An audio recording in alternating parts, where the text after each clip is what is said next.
എല്ലാവർക്കും നമസ്കാരം. IFPHന്റെ 1889 പ്രതിദിന സൂം വെബിനാറിലേക്ക് എല്ലാവരെയും സ്വാഗതം ചെയ്യുന്നു. ഇന്ന് നമ്മുടെ ചർച്ച ആരംഭിക്കുന്നതിന് മുൻപ് ഒരു നിമിഷം ഈശ്വര പ്രാർത്ഥന. നന്ദി.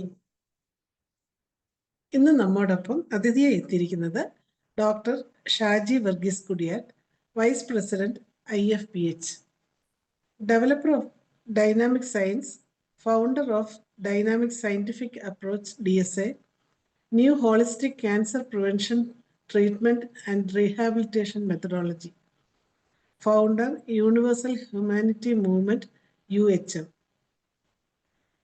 ഇന്നത്തെ വിഷയം ആരോഗ്യ നിലവാരം കൂട്ടാൻ ലോക ബാങ്കിന്റെ 2458 കോടി ഫലപ്രദമോ ചർച്ച. ഈ ചർച്ചയ്ക്ക് നേതൃത്വം കൊടുക്കുന്നതിന് ഡോക്ടർ ഷാജി വർഗീസ് കുടിയാറ്റിനെ സ്നേഹപൂർവ്വം ആദരപൂർവ്വം ഈ പ്ലാറ്റ്ഫോമിലേക്ക് സ്വാഗതം ചെയ്തുകൊള്ളുന്നു. ഡോക്ടർക്ക് ആരംഭിക്കാം. നമസ്കാരം.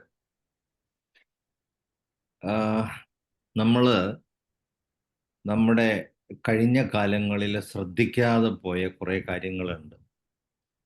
ഈ ഒരു ലോൺ നമ്മുടെ ശ്രദ്ധയിൽപ്പെടുന്നത് കോവിഡാനന്തര ഭാരതത്തിലെ ലോകത്തിൽ നമ്മൾ ശ്രദ്ധിക്കേണ്ട ചില പ്രധാന കാര്യങ്ങൾ നമ്മൾ ഇന്നു മുതൽ ശ്രദ്ധിച്ചില്ലെങ്കിൽ നമ്മുടെ ജീവിതം കൂടുതൽ അപകടത്തിലാകും എന്നുള്ള ഒരു കാര്യം ശ്രദ്ധയിലോട്ട് കൊണ്ടുവരാനാണ്. നമ്മളെല്ലാം ന്യൂസിൽ കണ്ടു, ആരോഗ്യ നിലവാരം കൂട്ടാൻ ലോക ബാങ്കിന്റെ 2458 കോടി രൂപ കടമായിട്ട് നൽകുകയാണ്. നമുക്കറിയാം, തിരുവനന്തപുരവും പരിസര പ്രദേശങ്ങളിലും കേരളത്തിലാകമാനം ബ്ലാക്ക് സ്റ്റോൺ മുതലായിട്ടുള്ള വൻകിട കുത്തകകൾ ആശുപത്രികൾ സ്ഥാപിച്ചുകൊണ്ടിരിക്കുകയാണ്. ഈ ആശുപത്രികളൊക്കെ ഇനി വരും കാലങ്ങളിൽ 5 സ്റ്റാർ ഫെസിലിറ്റി നൽകി നമ്മുടെ കേരളത്തെ പിഴിഞ്ഞൂറ്റിയെടുക്കാൻ വേണ്ടിയുള്ള തത്രപ്പാടിലാണ്. ഇതിനു മുന്നോടിയായിട്ടാണ് പബ്ലിക് ഹെൽത്ത് ആക്റ്റും ഡോക്ടർമാരെയും രോഗികളെയൊക്കെ സംരക്ഷിക്കുന്നതിനുള്ള നിയമങ്ങളെല്ലാം നമ്മുടെ നാട്ടിൽ അതിവേഗത്തിൽ പാസ്സാക്കി. ഇതെല്ലാം മുൻ പ്ലാനിങ് ആണ് നമ്മൾ കരുതേണ്ടിയിരിക്കുന്നു. അതിൻ്റെ ഒരു ബാക്കിപത്രമായിട്ട് വരുന്നതാണ് 2458 കോടി രൂപ. അപ്പം നമ്മളൊക്കെ നിരന്തരമായിട്ട് ഈ സത്യപ്രഘോഷണം ഇങ്ങനെ ഹോമിയോപ്പതിയുടെ അഡ്വാൻറ്റേജസിനെ കുറിച്ചൊക്കെ നടത്തിക്കൊണ്ടിരിക്കുമ്പോൾ നമ്മുടെ ഈ സത്യപ്രഘോഷണങ്ങളും ട്രൂത്തും ഒന്നും എങ്ങും ആരുടെയും ചെവിയിൽ ഏക്കാതെ പോകുന്നതിൻ്റെ മുന്നിൽ കോടികളുടെ ഇൻവെസ്റ്റ്മെൻ്റ് ആണ്. അപ്പം നമ്മളെ ഏറ്റുമുട്ടാൻ പോകുന്നത് ഇതുമാതിരിയുള്ള ബിഗ് ഇൻവെസ്റ്റ്മെൻറ്റിലോട്ടും കൂടെ എഗെയിൻസ്റ്റ് ആയിട്ടും കൂടെ ആണെന്നുള്ള സത്യം നമ്മൾ തിരിച്ചറിയേണ്ടത്. പക്ഷേ nothing to worry, only the truth wins. അതാണ് നമ്മുടെ സത്യം, അതാണ് നമ്മുടെ സ്ട്രെങ്ത്. നമ്മൾ ചെയ്യാൻ പോകുന്നതിൻ്റെ സ്ട്രെങ്ത് അവിടെയാണ്. അപ്പോൾ ഇതിലൊന്നും നിരാശപ്പെടേണ്ട കാര്യമുണ്ട്. ഇല്ലെങ്കിലും നമ്മൾ ഇത് കരുതിയിരിക്കുകയും പൊതുജനത്തെ ബോധ്യപ്പെടുത്തുകയും നമ്മൾ സ്വയം ബോധ്യപ്പെടുകയും ചെയ്യേണ്ടതുണ്ട്. ആ ഒരു ശ്രദ്ധ നിങ്ങളുടെ ശ്രദ്ധയിലോട്ട് കൊണ്ടുവരാനാണ് ഈ ചർച്ച ഞാൻ ഉപയോഗിക്കാൻ ശ്രമിക്കുന്നത്. അപ്പോൾ ഞാനൊക്കെ പഠിച്ചുകൊണ്ടിരുന്നപ്പോൾ ഒരു സ്ലോഗൻ ഉണ്ടായിരുന്നു, health for all by AD 2000. 2000 ആണ്ടിലോട്ട് എത്തുമ്പോഴത്തേക്കും ലോകത്തുള്ള സർവ്വ മനുഷ്യർക്കും ആരോഗ്യം കൊടുക്കാനുള്ള ലോകാരോഗ്യ സംഘടനയുടെ ശ്രമമാണ്. നമ്മളിപ്പോൾ 2025 എത്തി നിൽക്കുമ്പോൾ എന്താണ് ലോകത്തിൻ്റെ ആരോഗ്യത്തിൻ്റെ അവസ്ഥ? പാൻഡമിക്കുകൾ വരുന്നു. ഇനി പാൻഡമിക്കുകൾ നിരന്തരമായിട്ട് വരുമെന്നുള്ള പ്രവചനങ്ങൾ വരുന്നു. അപ്പോൾ കഴിഞ്ഞ ദിവസം ഞാനൊരു കാർട്ടൂൺ കണ്ടു ഫേസ്ബുക്കിൽ. ടു സ്റ്റോപ്പ് നെക്സ്റ്റ് പാൻഡമിക് എന്ന് പറഞ്ഞിട്ടൊരു പിക്ചർ കാണിച്ചിരിക്കുന്ന 3 വ്യക്തികളെ ജയിലിനുള്ളിലാക്കിയിട്ട് ഉള്ള ഒരു പിക്ചറാണ്. ബിൽ ഗേറ്റ്സ്, നമ്മുടെ വേൾഡ് എക്കണോമിക് ഫോറത്തിൻ്റെ ഫൗണ്ടർ ആൻഡ് എക്സിക്യൂട്ടീവ് ചെയർമാൻ, പിന്നെ നമ്മുടെ ഫൗച്ചി. ഈ 3 പേര് ജയിലിനകത്ത് ആയിക്കഴിഞ്ഞാൽ പിന്നെ ലോകത്ത് അടുത്ത പാൻഡമിക് വരില്ല എന്ന് ഹാസ്യരൂപേണ ആരോ ഇട്ട ഒരു പോസ്റ്റ് ഞാൻ കണ്ടു. അപ്പൊ ഈ ഈ എന്താണ് വേൾഡ് ബാങ്ക് കേരളത്തിലെ ജനങ്ങളുടെ ആരോഗ്യ നിലവാരം കൂട്ടാൻ ലോൺ കൊടുക്കുകയാണ്. എന്നിട്ട് തൽപര കക്ഷികളില് വൻ ഇൻവെസ്റ്റ്മെന്റിൽ 5 സ്റ്റാർ ഹോസ്പിറ്റൽസ് കേരളം മൊത്തം പണിത് കൂട്ടുവാണ്. അതൊന്നും കൂടാതെ പബ്ലിക് ഹെൽത്ത് ആക്ട്, അലോപ്പതി ഡോക്ടർക്ക്, അലോപ്പതി പബ്ലിക് ഹെൽത്ത് ഓഫീസർക്ക് ആർക്കെതിരെയും എന്ത് നിയമ നടപടികളും ഒരു നിയമത്തിന്റെ പ്രതിബന്ധങ്ങളും ഇല്ലാതെ ആർക്കും എന്തും ചെയ്യാവുന്ന സ്ഥിതിവിശേഷം നമ്മുടെ നാട്ടിൽ നിയമം മൂലം വരുത്തിയിരിക്കുന്നു. ഇനി അലോപ്പതി ഡോക്ടർമാരുടെ ജനറൽ ആയിട്ടാണ് പറയണെങ്കിലും മെയിനായിട്ട് അതിൻ്റെ ഇമ്പാക്റ്റ് വരുന്നത് അലോപ്പതി ഡോക്ടർമാർക്കാണ്. അവരുടെ ചികിത്സാ പിഴവ് കൊണ്ട് എന്ത് ബുദ്ധിമുട്ട് വന്നാലും ഹോസ്പിറ്റലിനും ഡോക്ടർമാർക്കും പ്രൊട്ടക്ഷൻ. ഈ നിയമങ്ങളെല്ലാം എത്ര ശീഘ്രമായിട്ടാണ് പാസ്സായി പോയത്. വന്ദനാദാസ് എന്നുള്ള ഒരു ഡോക്ടർ ഈ കൊല്ലം ജില്ലയിൽ ഒരു എവിടെയെങ്കിലും അപകടങ്ങളോ എന്തെങ്കിലും സംഭവിച്ചാൽ റെഫറൽ സെന്ററാണ് ആശുപത്രി. ആ ആശുപത്രിയിലെ റെഫറൽ സെന്ററിന്റെ ട്രീറ്റ്മെന്റ് റൂമിനകത്ത് വെച്ച് ഒരു സ്കാൽപ്പിൽ കൊണ്ട് മുറിവേറ്റത് അത് വേറെ എങ്ങും ചികിത്സിക്കണില്ല, പറ്റില്ല എന്നും പറഞ്ഞ് നേരെ തിരുവനന്തപുരം കിംസ് ആശുപത്രിയിലോട്ട് എത്തിക്കുന്നു. കിംസ് ആശുപത്രിയിലോട്ട് നടന്നു കയറിപ്പോയ ആ ഡോക്ടറുടെ മൃതദേഹമാണ് തിരിച്ചു കിട്ടുന്നത്. അതിൻ്റെ ഇടയ്ക്ക് പോകുന്ന വഴിക്ക് ആ കുട്ടി പഠിച്ച മെഡിക്കൽ കോളേജിൽ ചികിത്സിക്കാമെന്ന് പറഞ്ഞെങ്കിലും ഇതൊന്നും സമ്മതിക്കാതെ കിംസിൽ മാത്രം ചികിത്സിക്കാനായിട്ട് പറഞ്ഞു വിട്ടിട്ട് അടുത്തിടെ നമ്മൾ കേട്ട ഒരു വാർത്തയുണ്ട്. കിംസിൻ്റെ majority share hold Blackstone ആയി മാറിയിരിക്കുന്നു. നമ്മളിതെല്ലാം കൂട്ടി വായിക്കേണ്ടതുണ്ട്. ഇവിടെയാണ് ആരോഗ്യ കേരളത്തിൻ്റെ ദുരവസ്ഥ. അല്ലെങ്കിൽ മൾട്ടിനാഷണൽ ഫാർമ കമ്പനികളും ലോക കുത്തകകളും ലോകത്തെ നിയന്ത്രിക്കുന്ന ശക്തികളും ബിഗ് ഇൻവെസ്റ്റേഴ്സും എല്ലാം കൂടി നടത്തുന്ന ഗൂഢാലോചനയും ഈ വേൾഡ് ബാങ്കിന്റെ ലോൺ എല്ലാം നമ്മൾ കൂട്ടി വായിക്കേണ്ടത്. ഇത് കണ്ടപ്പോൾ നമ്മളിപ്പോ ഇവിടെ 21 പേരാണ് ഞാൻ കൂടാതെ ഉള്ളത്. ഈ 22 പേര് എങ്കിലും ഇത് അറിയുകയും മറ്റുള്ളവരെ അറിയിക്കുകയും കരുതലോടെ ഇരിക്കുകയും ചെയ്യേണ്ട ഒരു ബാധ്യത നമുക്കുണ്ട്. ഇവിടെ 100 കണക്കിന് ആളുകൾ കോവിഡിന്റെ അനന്തരഫലമായിട്ട് വാക്സിനേഷന് ശേഷം കുഴഞ്ഞു വീണ് മരിക്കുമ്പോൾ ഒരു അന്വേഷണവും ഇതുവരെ നടത്തുന്നില്ല. പക്ഷേ സസ്പെക്റ്റഡ് ആയിട്ടുള്ള ഒരു കേസ് അമീബിക് എൻകഫലൈറ്റിസ്, അത് ആരോഗ്യമന്ത്രി നേരിട്ട് വന്ന് പത്രപ്രസ്താവന നടത്തുകയും വൻ അന്വേഷണങ്ങൾ നടത്തുകയും ഭീതി പരത്തുകയും ഒക്കെ ചെയ്യുന്ന സ്ഥിതിവിശേഷം നമ്മുടെ നാട്ടിൽ ഉണ്ടാകുന്നുണ്ട്. ഇതൊന്നും യാദൃശ്ചികമായിട്ട് സംഭവിക്കുന്നതല്ല എന്നുള്ള തിരിച്ചറിവ് നമുക്കുണ്ടാകേണ്ടതുണ്ട്. ഇതിൻ്റെ പിന്നിലെല്ലാം വൻ ഇൻവെസ്റ്റ്മെൻറ്റും വൻ കരുതലും വൻ താല്പര്യങ്ങളും, അത് ആരോഗ്യം കണക്കെടുക്കാതെയുള്ള താല്പര്യങ്ങളും എല്ലാം ഇതിൻ്റെ അകത്തുണ്ട്. അടുത്തിടെ നമ്മൾ കണ്ടു, ഒരു മസ്തിഷ്കജ്വരം ബാധിച്ച് മരിച്ച ഒരു കുട്ടിയുടെ പിതാവ് ഒരു ഡോക്ടർക്ക് തലക്കിട്ട് വെട്ടുകൊടുത്തു എന്നുള്ളത്. ഞാൻ ഒരിക്കലും അതിനെ അനുകൂലിക്കുന്നില്ല. ആ ഡോക്ടർ വെറും ഒരു കരു മാത്രമാണ്. ഇതുമാതിരിയുള്ള അപകടങ്ങൾ നമ്മുടെ നാട്ടിൽ നടക്കുമ്പോൾ എല്ലാ വിഭാഗത്തിൽപ്പെട്ട ഡോക്ടർമാരുൾപ്പെടെയുള്ളവർ ഇതിൻ്റെ അകത്ത് നമ്മൾ ശ്രദ്ധിക്കണം. നമ്മൾ ഇതുമാതിരിയുള്ള കാര്യങ്ങൾ നമ്മൾ അറിയുകയും മറ്റുള്ളവരെ അറിയിക്കുകയും ചെയ്യണം. അലോപ്പതി ഡോക്ടർമാരുൾപ്പെടെയുള്ളവരെ. ഈ പണമെല്ലാം വരുന്നത്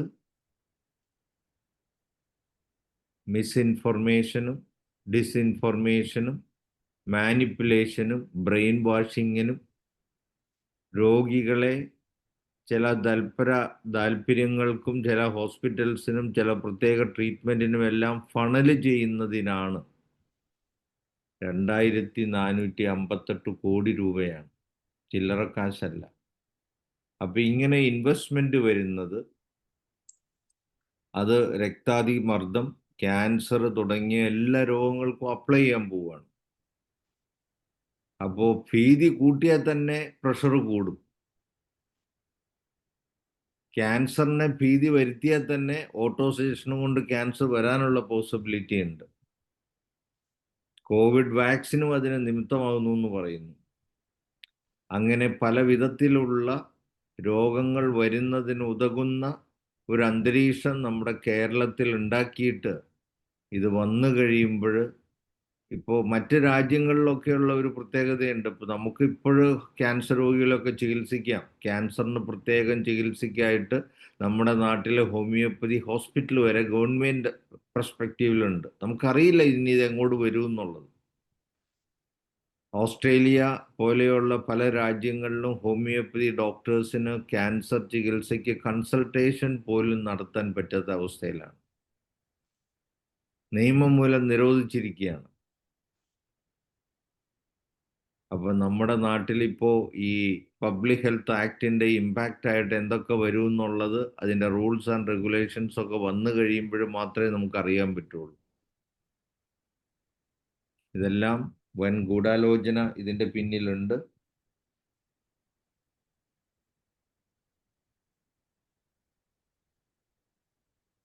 അതുപോലെ തന്നെ കറപ്റ്റീവായിട്ടുള്ള ഇൻഫർമേഷൻ ഡിസിമിനേഷൻ, നാച്ചുറലായിട്ടുള്ള തോട്ട് പ്രോസസ്സിനെ നമ്മുടെ ശ്രദ്ധയിൽ നിന്ന് മാറ്റിമറിക്കുക. കറപ്റ്റഡ് ആയിട്ടുള്ള നമ്മുടെ കൺസെപ്റ്റ് ആൻഡ് ആറ്റിറ്റ്യൂഡാണ് നമ്മുടെ തോട്ട് പ്രോസസ്സിനെ നിയന്ത്രിക്കുന്നത്. ചിലർക്കെങ്കിലും അറിയായിരിക്കും, ഞാൻ ഡൈനാമിക് സയൻസ് എന്ന ഒരു പുതിയ ശാസ്ത്ര വീക്ഷണം ഇൻട്രൊഡ്യൂസ് ചെയ്യുന്നൊരു ഡോക്ടറാണ്. ഈ ഡൈനാമിക് സയൻസ് മനസ്സും ജീവശക്തിയും DNA-യുമായിട്ട് എങ്ങനെ ബന്ധപ്പെട്ടിരിക്കുന്നു എന്നുള്ള ഒരു ശാസ്ത്രീയ വിശകലനമാണ്, ശാസ്ത്രീയ ഹൈപ്പോത്തസിസ് ആണ് ഞാൻ പ്രസന്റ് ചെയ്യുന്നത്. അപ്പോൾ എൻ്റെ ഒരു കൺക്ലൂസീവ് സ്റ്റേറ്റ്മെന്റ് എന്ന് പറഞ്ഞാൽ, our DNA is mostly regulated by our own thoughts എന്നുള്ളതാണ്. അപ്പം നമ്മുടെ ചിന്തകളെ നെഗറ്റീവായിട്ട്, ഡിസ്ട്രക്റ്റീവായിട്ട്, അൺനാച്ചുറലായിട്ട് മാനിപ്പുലേറ്റ് ചെയ്യാൻ സാധിച്ചാൽ, those people who prefer to destroy humanity, population control can manipulate us and destroy us. അതിനുള്ള ശ്രമം വ്യാപകമായിട്ട് നടക്കുന്നുണ്ട്. നമുക്കറിയാം, കറപ്റ്റീവായിട്ടുള്ള തോട്ട് പ്രോസസ്സ് വളരെ വ്യാപകമായിട്ട് നമ്മുടെ ഇടയിൽ നടക്കുന്നുണ്ട്. നമുക്കറിയാം, ഈ നമ്മളൊക്കെ ഇപ്പം ഞാൻ എൻ്റെ കുട്ടിക്കാലത്ത് നമ്മുടെ നാട്ടിൽ ക്യാൻസർ എന്ന് പറഞ്ഞ രോഗത്തെ, ഞാനിപ്പോൾ ഫിലിപ്പീൻസിലാണ്. ഫിലിപ്പീൻ ക്യാൻസർ സൊസൈറ്റിയുടെ കൺസൾട്ടൻ്റ് ആയിരുന്നു ഞാൻ കുറച്ച് നാൾ. ഇപ്പോൾ ഡോക്ടർ മീത്ത പാർദൂതി തവേര എന്ന് പറയുന്ന ഒരു ഡോക്ടർ, ഇവിടുത്തെ നമ്മുടെ നെഹ്റു കുടുംബം പോലെ ഇവിടുത്തെ സ്വാതന്ത്ര്യ സമരത്തിലൊക്കെ പങ്കെടുത്ത ഒരു കുടുംബത്തിലെ ഒരു അംഗമാണ് ആ സ്ത്രീ. ഈ ഫിലിപ്പീൻസിലെ one of the beginning female medical ഡോക്ടറാണ്. പണ്ടൊന്നും ലേഡീസ് ഡോക്ടറാകാൻ പോവില്ലായിരുന്നു. അപ്പോൾ അങ്ങനെ ലേഡീസൊക്കെ ഡോക്ടറാകാൻ തുടങ്ങിയ സമയത്ത് ഡോക്ടറായ ഒരു ലേഡി ഡോക്ടറാണ് അവർ ഇവിടുത്തെ പൊളിറ്റിക്കൽ മൂവ്മെൻറ്റിലൊക്കെ പങ്കാളിയാണ്. അപ്പോൾ ഇവിടുത്തെ സോഷ്യൽ ആൻഡ് വെൽഫെയർ സെക്രട്ടറി ആയിരുന്ന ആളാണ്. അവരിവിടുത്തെ ഫിലിപ്പീൻ ട്യൂബർക്ലോസിസ് സൊസൈറ്റിയുടെയും ഫിലിപ്പീൻ ക്യാൻസർ സൊസൈറ്റിയുടെയും ഒക്കെ പ്രസിഡന്റും ചെയർമാനൊക്കെ ആയിരുന്ന ആളാണ്. ഫിലിപ്പീൻ ക്യാൻസർ സൊസൈറ്റിയുടെ പ്രസിഡന്റ് ആയിരുന്നപ്പോൾ ഞാൻ അവരുടെ കൺസൾട്ടൻ്റ് ആയിട്ട് ഇരുന്നിട്ടുണ്ട്. അപ്പോൾ എന്നോട് പറഞ്ഞൊരു കാര്യമുണ്ട്. When she was studying medicine, she didn't even saw even a single case of cancer in Philippines. ഇന്ന് ഫിലിപ്പീൻസിൽ ക്യാൻസറിന്റെ ഒരു ഹബ്ബാണ് ഏഷ്യയിൽ. Lot of cancer patients are here, especially breast cancer patients in Philippines. ഇപ്പൊ നമ്മുടെ കേരളത്തിലും അങ്ങനെ ആയിട്ടുണ്ട്. അതിന് കാരണങ്ങളുണ്ട്. അതിൻ്റെ കാരണങ്ങളൊക്കെ നമ്മൾ ഡൈനാമിക് സയൻസിന്റെ ബേസിൽ ഐഡന്റിഫൈ ചെയ്തിട്ടുണ്ട്. അപ്പൊ ഇതിൻ്റെ എല്ലാം മെയിൻ ആയിട്ടുള്ള ഒരു കാരണം നടക്കുന്നത് കറപ്ഷനാണ്. Corruption of the mind, corruption of the vital force, every level of corruption happening with the wrong concept and attitudes. ഈ കൺസെപ്റ്റ് ആൻഡ് ആറ്റിറ്റ്യൂഡ്സ് ആണ് നമ്മളെ തോട്ട്സിനെ നയിക്കുന്നത്. അപ്പൊ ഇങ്ങനെയുള്ള ഇൻഫർമേഷൻ ഡിസമിനേഷൻ ഒക്കെയാണ് ഈ ഫണ്ട് കൊണ്ട് നടത്താൻ പോകുന്നത്. നമ്മൾ അറിയുന്നില്ല ഏതൊക്കെ തരത്തിലാണ് നമ്മുടെ അടുത്തോട്ട് ഇൻഫർമേഷൻ വരുന്നതെന്നുള്ളത്. ഇപ്പൊ ഇത് സിനിമാ നിർമ്മാണത്തിലൂടെ ആയിരിക്കും, ഇത് TV സീരിയൽ നിർമ്മാണത്തിലൂടെ ആയിരിക്കും, ഇത് അല്ലാണ്ടുള്ള പബ്ലിക് ഇൻഫ്ലുവൻസിങ് ആയിട്ടുള്ള വീഡിയോസ് യൂട്യൂബിൽ പ്രസന്റ് ചെയ്തായിരിക്കും. ഞാൻ ബാംഗ്ലൂർ സെൻറ്റർ ഉണ്ടായിരുന്നപ്പോൾ എൻ്റെ അടുത്ത് രോഗിയായിട്ട് ഒരാൾ വന്നിട്ടുണ്ട്. ഇതുമാതിരിയുള്ള അൺനാച്ചുറൽ ആയിട്ടുള്ള ഫിലോസഫി വീഡിയോ ഉണ്ടാക്കി പ്രചരിപ്പിക്കാൻ വേണ്ടി ഫണ്ടിങ് സ്വീകരിച്ച ഒരു മനുഷ്യനെ. അപ്പം അന്നൊന്നും അതിൻ്റെ സീരിയസ്നെസ് എനിക്ക് മനസ്സിലായിട്ടില്ല. ഇങ്ങനെ കേസ് എടുത്ത് വന്നപ്പോൾ ഇതുമാതിരി ജോലി എന്താണെന്ന് ചോദിച്ചപ്പോൾ his job is to prepare videos funded by WHO investors. അപ്പൊ ഞാൻ ഇന്ന് കൂടുതൽ കാര്യങ്ങൾ അറിഞ്ഞപ്പോൾ ഇതെല്ലാം കൂട്ടി വായിക്കാനും ഇതിൻ്റെ എല്ലാം പല വശങ്ങൾ മനസ്സിലാക്കാനും സാധിച്ചുകൊണ്ടാണ് ഈ ഒരു ന്യൂസ് കണ്ടപ്പോൾ ഇതെല്ലാം കണക്ട് ചെയ്ത് നമ്മളുടെ ഈ ഗ്രൂപ്പിൽ പ്രസന്റ് ചെയ്യണമെന്ന് എനിക്ക് തോന്നാനുണ്ടായ ചേതോവികാരം. കാരണം ഇതെല്ലാം മനസ്സിലാക്കിയാലേ നമുക്ക് അറിഞ്ഞ് പ്രവർത്തിക്കാൻ പറ്റുള്ളൂ. ഇത്രയും നാൾ നമ്മൾ ശ്രദ്ധിച്ചില്ല. നമ്മളെ അറിവിലോട്ട് ആരും കൊണ്ടുവന്നില്ല. ഇപ്പൊ നമുക്കറിയാം, നമ്മൾ കോവിഡ് വാക്സിൻ എടുത്തപ്പോൾ നമ്മുടെ കൂടെയുള്ള ഡോക്ടർമാർ തന്നെ പോയി എടുത്തില്ല എത്രയോ പേര്. നമ്മുടെ തിരുവനന്തപുരത്തുള്ള മെഡിക്കൽ കോളേജിലെ പ്രൈവറ്റ് മെഡിക്കൽ കോളേജിലെ ഡോക്ടേഴ്സ് തുടങ്ങിയ ഉടനെ തന്നെ 2 പേര് പോയി എടുത്ത് 2 പേര് മരണപ്പെട്ടു. നമ്മുടെ ഹോമിയോ ഡോക്ടേഴ്സാണ്. അപ്പൊ അന്നൊക്കെ നമ്മൾ ഇതേക്കുറിച്ച് പറഞ്ഞ് ഇത് എടുക്കരുതെന്നൊക്കെ പറഞ്ഞപ്പോൾ എത്രയോ പേര് പുച്ഛത്തോടെ സംസാരിച്ചിട്ടുണ്ട്. കാരണം നമ്മുടെ ആ ഒരു ഇൻഫർമേഷൻ നമുക്ക് കിട്ടാതിരുന്നുകൊണ്ടാണ്. അപ്പൊ ഞാനിത് പറയാൻ കാര്യം, ഇതൊന്ന് അവതരിപ്പിക്കാൻ കാര്യം, ഇത് നമ്മൾ അറിയണം. അപ്പോഴാണ് ഇത് സിനിമയുടെ രൂപത്തിൽ, ടെലിസീരിയലിന്റെ രൂപത്തിൽ, ലോ മേക്കിങ്ങിന്റെ രൂപത്തിൽ ഒക്കെ നമ്മുടെ മുന്നിലോട്ട് ഇറങ്ങി വരുമ്പോൾ നമുക്കത് തിരിച്ചറിയാനും നമ്മുടെ കൂടെയുള്ളവരോട് പറയാനും ഒരു കളക്റ്റീവ് കോൺഷ്യസ്നെസ്സും അവയർനെസ്സും ക്രിയേറ്റ് ചെയ്യാനും പറ്റുള്ളൂ. എന്നാൽ മാത്രമേ നമുക്കിതിനെ കളക്റ്റീവായിട്ട് പ്രതിരോധിക്കാനും സാധിക്കുകയുള്ളൂ. അത് നമ്മുടെ ധർമ്മമാണ്. അപ്പോൾ നമ്മൾ ഈ പ്രചാരിക്കുന്നത് പോലെ ഇപ്പം അമേരിക്ക വേൾഡ് ഹെൽത്ത് ഓർഗനൈസേഷനിൽ നിന്ന് പുറത്തായി. ട്രംപ് പ്രസിഡന്റായപ്പോൾ ആദ്യം ചെയ്തത് ലോകാരോഗ്യ സംഘടനയിൽ നിന്ന് വിട്ടു നിൽക്കാനുള്ള തീരുമാനമാണ്. ഫസ്റ്റ് ഡേ തന്നെ ചെയ്തു. അപ്പോൾ അതുപോലെ തന്നെ അതുവരെ അവിടുത്തെ നാഷണൽ ഹെൽത്ത് പോളിസിയുടെ ഒക്കെ ചീഫായിട്ടിരുന്ന ആന്റണി ഫൗച്ചി, അതിക്ക് മുമ്പുണ്ടായിരുന്ന പ്രസിഡന്റ് ലാസ്റ്റ് ഡേ ചെയ്തത് അങ്ങേർക്ക് മുൻകൂർ പാർഡൺ കൊടുക്കുകയാണ് ചെയ്തത്. അപ്പൊ ഈ ലോകത്തെ വിഗതികളെ നിയന്ത്രിച്ചുകൊണ്ടിരുന്ന അമേരിക്കയുടെ ഈ വാക്സിനുമായിട്ട് ബന്ധപ്പെട്ട എല്ലാ കാര്യങ്ങളെയും ലോകത്തിന് പരിചയപ്പെടുത്തി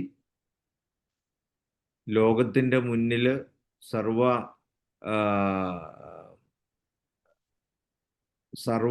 നോളജുമുള്ള ആധികാരികമായ വ്യക്തിയായിട്ട് ഇരുന്ന ആള് എല്ലാം ചെയ്തിരുന്നത് കോർപ്പറേറ്റുകൾക്കും ഫാർമ ഇൻഡസ്ട്രിക്കും അദ്ദേഹം അതിൻ്റെ ഭാഗമായിട്ട് ഇരുന്നുകൊണ്ടാണ്, കോൺഫ്ലിക്റ്റ് ഓഫ് ഇൻട്രസ്റ്റോടെയാണ് എന്നുള്ള സത്യം വെളിവരികയും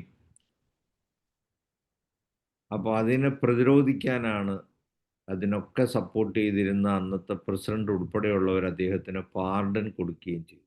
ഇന്നിപ്പോൾ റോബർട്ട് എഫ് കെന്നഡി അവിടുത്തെ ഹെൽത്ത് മിനിസ്റ്റർ ആയിട്ടിരിക്കുമ്പോൾ അദ്ദേഹത്തിൻ്റെ വാക്കുകൾ ഇതെല്ലാം വെളിവരുന്നുണ്ട്. അവിടുത്തെ അന്വേഷണങ്ങൾ ഇതെല്ലാം ഓരോന്നോരോന്നായിട്ട് വെളിവരുന്നുണ്ട്. ഞാനത് വാച്ച് ചെയ്യുന്ന, സശ്രദ്ധം വീക്ഷിക്കുന്ന ഒരു വ്യക്തി എന്നുള്ള നിലയിലാണ് നിങ്ങളോടത് ഷെയർ ചെയ്യുന്നത്. നിങ്ങൾ എത്ര പേര് ശ്രദ്ധിക്കേണ്ടെന്ന് എനിക്കറിയത്തില്ല. നമ്മുടെ ഇതിൻ്റെ ന്യൂസുകളിലൊന്നും ഇത് വരുന്നില്ല. ഈ കോവിഡിൻ്റെ ഉൾപ്പെടെയുള്ള കാര്യങ്ങളെല്ലാം അവിടെ ചർച്ച ചെയ്യപ്പെടുന്നുണ്ട്. നമ്മളിത് ശ്രദ്ധിക്കേണ്ടതുണ്ട്. അപ്പോൾ ഇതുമാതിരിയുള്ള ശക്തികളാണ് ഈ പബ്ലിക് ഹെൽത്ത് ആക്ട് പോലെയുള്ള, ഇത് നമ്മുടെ രാജ്യത്ത് മാത്രമല്ല, അപ്പോൾ ഇന്ത്യയിൽ കേരളത്തിലാണ് ആദ്യം വന്നതെന്ന് മാത്രമേ ഉള്ളൂ. മറ്റുള്ള സംസ്ഥാനങ്ങളിലൊക്കെ ഈസിയാണ്. കേരള മോഡലാണ് അവർ മറ്റു സംസ്ഥാനങ്ങൾക്ക് അവതരിപ്പിക്കാൻ പോകുന്നത്. അപ്പം അതുകൊണ്ട് തന്നെ കേരളത്തിൽ അവതരിപ്പിച്ചാൽ അത് വളരെ ഈസിയാണെന്നുള്ളത് കൊണ്ടാണ് കേരളത്തിൽ ആദ്യം അവതരിപ്പിച്ചു. പിന്നെ ആ കേരള മോഡൽ ആരോഗ്യത്തിൽ 1-ാം സ്ഥാനം നിൽക്കുന്നു എന്നൊക്കെ പറഞ്ഞ് മറ്റെല്ലാ സംസ്ഥാനങ്ങളിലും ഈസി ആയിട്ട് പ്രചരിപ്പിക്കാൻ അവർ സാധിക്കും. അപ്പോൾ വലിയൊരു സത്യത്തിന് വേണ്ടിയുള്ള നിലനിൽപ്പ്, സത്യത്തോട് മനുഷ്യരുടെ നന്മയ്ക്കായിട്ട്, മനുഷ്യരുടെ ആരോഗ്യ സംരക്ഷണത്തിനായിട്ടുള്ള ഒരു ഒരു ഒരു ചെറുത്തുനിൽപ്പ്, അല്ലെങ്കിൽ ആ ഒരു ചൂഷണത്തെ അതിജീവിക്കാൻ വേണ്ടി ഒരു നേതൃത്വം കൊടുക്കൽ കേരളത്തിൽ നിന്ന് തന്നെ വരേണ്ടതാണ്. അതുകൊണ്ടാണ് IFPH തന്നെ കേരളത്തിൽ നിന്ന് അതിൻ്റെ തുടക്കം ഉണ്ടായിരിക്കുന്നതിൻ്റെയും ചരിത്രപരമായ പ്രാധാന്യം.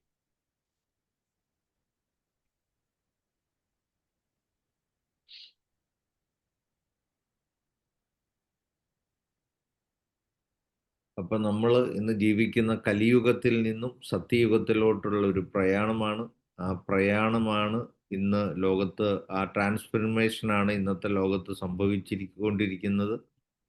അപ്പം അതിൻ്റെ എല്ലാം ആ ഒരു റൈറ്റ് ഡിറക്ഷനിലോട്ടുള്ള പാത്തിൽ നിമിത്തമായി അതിൻ്റെയൊക്കെ ഗതിവിഗതികൾ തീരുമാനിക്കുന്നതിൽ നിർണായക ഘടകങ്ങളായിട്ടുള്ളവരാണ് നമ്മൾ ഓരോരുത്തരും. അപ്പം നമ്മൾ അതിൻ്റെ അകത്തുള്ള സത്യസന്ധമായ നിലപാടുകളും കാഴ്ചപ്പാടുകളും മനസ്സിലാക്കുകയും സത്യം മനസ്സിലാക്കുകയും അതനുസരിച്ച് പ്രവർത്തിക്കുകയും ചെയ്തില്ലെങ്കിൽ മനുഷ്യരാശിക്ക് ആപത്താണ്. മനുഷ്യരാശിയുടെ നന്മയ്ക്കായിട്ട്, മനുഷ്യ സഹോദരങ്ങളുടെ നന്മയ്ക്കായിട്ട് പ്രവർത്തിക്കുക എന്നുള്ളത് നമ്മുടെ കടമയാണ്, ധാർമ്മികതയാണ്. അതും കൂടെ മുൻനിർത്തിയാണ് ഞാൻ ഈ ഒരു തുറന്നു പറച്ചിലിനും സത്യം വെളിപ്പെടുത്തുന്നതിനുമുള്ള, സത്യം നിങ്ങളുടെ ശ്രദ്ധയിൽ കൊണ്ടുവരുന്നതിനുമുള്ള ഒരു ശ്രമം നടത്തുന്നത്. ഇത്രയാണ് ആമുഖമായിട്ട് എനിക്ക് പറയാനുള്ളത്. നിങ്ങളുടെ ചോദ്യങ്ങൾ ചോദിക്കാം. നിങ്ങളുടെ അഭിപ്രായങ്ങളും ഇതിൻ്റെ അകത്ത് പങ്കുവയ്ക്കണമെന്നും ഷെയർ ചെയ്യണമെന്നും ഞാൻ താല്പര്യപ്പെടുകയാണ്. ആരെങ്കിലും ചോദിക്കാനും പറയാനും ഒക്കെ ഉള്ളവർ കൈ ഉയർത്തി നിങ്ങളുടെ അഭിപ്രായങ്ങൾ പറയണം. ഇതൊരു വൻ തുകമുടക്കലാണ്. ഇതിൻ്റെ പിന്നിൽ വൻ ശക്തികളും വൻ താല്പര്യങ്ങളുമുണ്ട്. ലോകബാങ്കിന് കേരളത്തിൻ്റെ ആരോഗ്യം വർദ്ധിപ്പിക്കാൻ 2458 രൂപ കടം കൊടുത്ത് നമ്മുടെ ഗവൺമെൻറ് അത് സ്വീകരിക്കുന്നത് വരും കാലങ്ങളിൽ ബിഗ് ഇൻവെസ്റ്റ്മെൻറ്റ് 5 സ്റ്റാർ ഹോസ്പിറ്റൽസ് ഒക്കെ നമ്മളെ നാടിൽ തുടങ്ങുന്നതുമൊക്കെ ആയിട്ട് ബന്ധം കാണേണ്ടതുണ്ട്. നമ്മളത് തിരിച്ചറിയേണ്ടതുമുണ്ട്. മറ്റുള്ളവരുടെ ഇതേക്കുറിച്ചുള്ള ആശയങ്ങളും കേൾക്കാനായിട്ട് ഞാൻ സാഹൂതം